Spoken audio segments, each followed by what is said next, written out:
Igbo bụ Igbo nwanne m mere ụdị ihe dị otu a ndị be anyị sị na agadi nwaanyị anaghị aka nka n'egwu ọma gba unu na-eme anyị na afọ na anyị nọ n'ogbe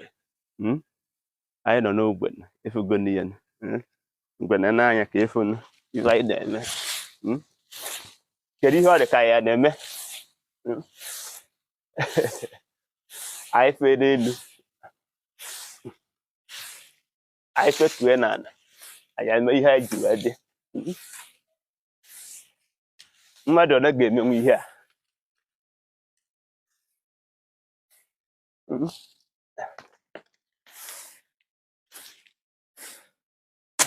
ọ na-ama ihe bụ ihe a ọ na-ama ihe nji ihe a anyị nọ n'ogbe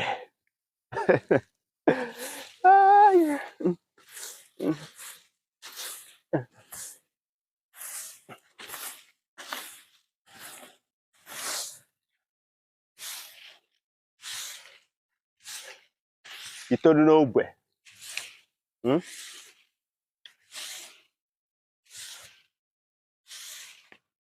itoolu n'ogbe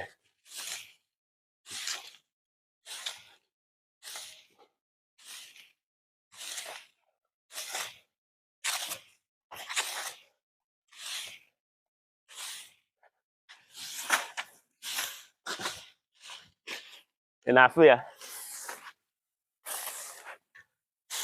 ọ ya ka m ji wee sị gị agadi nwaanyị gaa nso agadi nwaanyị anaghị aka nka n'egwu ọ na-agba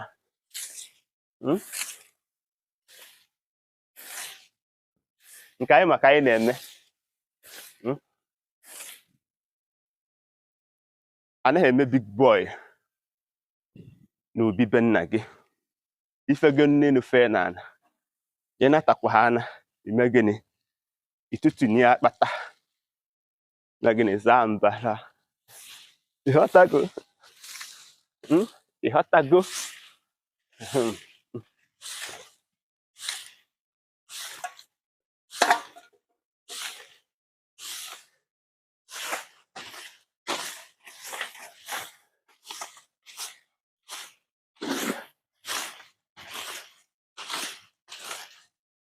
many people just say Maazi orugwere na ụdị a orugo n'ụdị a orugo n'ụdị a na ihe onye na-eme ka ọ ma anya ya nke anyị na-eme ka anyị ma anya anyị lukwa abroad anyị emekwa nke eji wee bụrụ ndị abroad enugo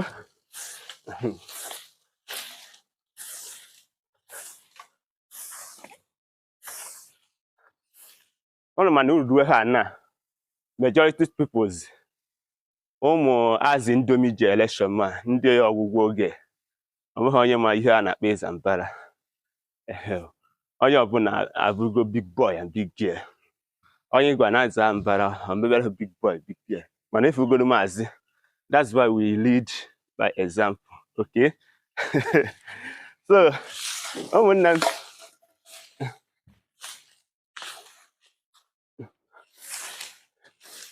gosi ebe azara gosi ka ahụ ịghọtago ọ ya akwụsị m ebe ife ozi atụsara nya sonyesiere m ike n'ihe na-eme na my YouTube, subscribe, gbanye m igwe ozi gị oge ọbụla m weta ife ozi nke inwe ike gị egere m aka mbụ Maazi-UC Igbo.